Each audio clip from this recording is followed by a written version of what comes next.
Laura Trevelyan in Washington, and this is BBC World News America. Russia declares a new phase of its war in Ukraine.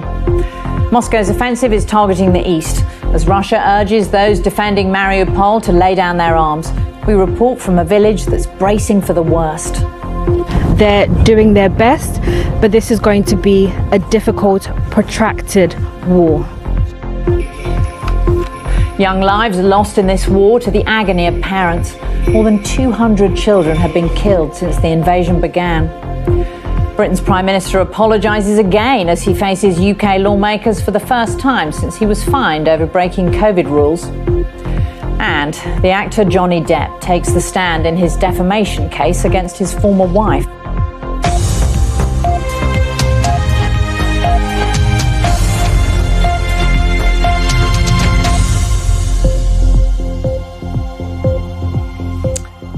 Welcome to World News America on PBS and around the globe. Russia has launched a major offensive in eastern Ukraine after pulling its forces back from the outskirts of the capital, Kyiv. Moscow claims to have struck more than 1,200 military targets as Russia tries to establish full control over the Donetsk and Luhansk regions, known collectively as the Donbass. In Mariupol, a strategic port on the edge of the Donbass, Russian-backed separatist fighters have been trying to storm an industrial complex. The city's last defenders are holding out inside, along with hundreds of civilians.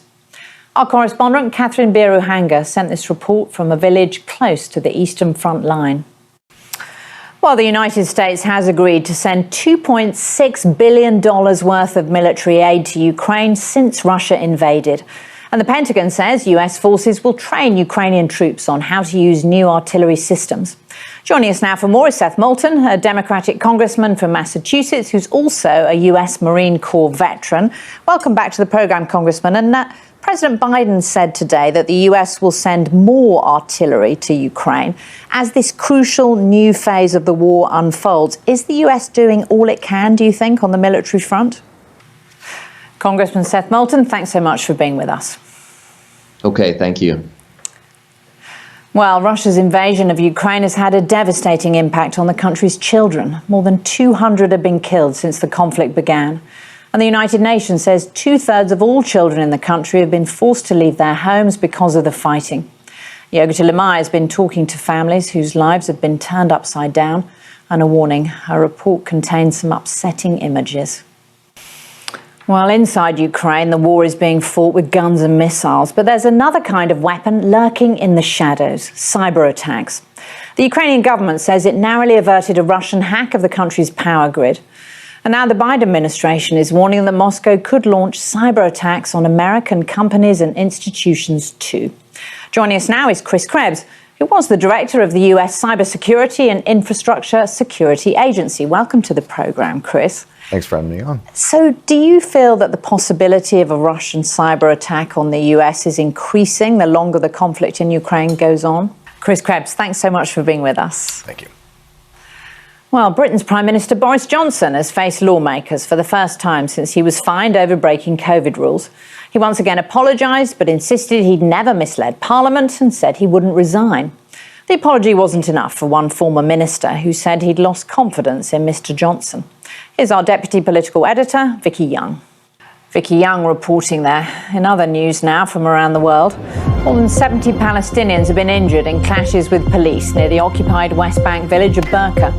The Palestinian Red Crescent said police fired rubber bullets and tear gas at Palestinians who were demonstrating against a march by as many as 20,000 Israeli nationalists. The clashes follow several days of violent confrontations at East Jerusalem's Al-Aqsa Mosque compound.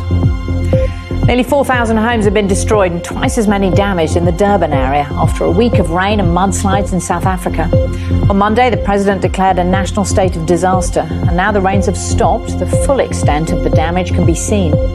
More than 440 people have died, with many others still missing. Thousands of Sri Lankans have taken to the streets again over severe fuel shortages. Prices were increased today by over 60%, and the disruption was seen across the country. In one city, Rabukhana, police shot and killed a man and wounded several other protesters. Bus drivers and motorists have blocked a highway linking the capital Colombo to Kandy. The Hollywood actor Johnny Depp has appeared in court as part of the defamation case he brought against his ex-wife, Amber Heard. The lawsuit centres on an article Ms Heard wrote for the Washington Post, in which she described herself as a victim of domestic violence. David Silito has more.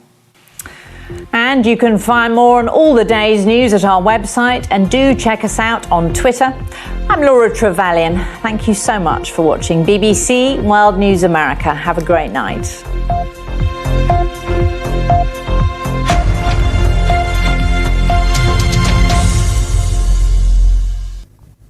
Hello. Some quite big contrasts in the weather between northern and southern Europe at the moment.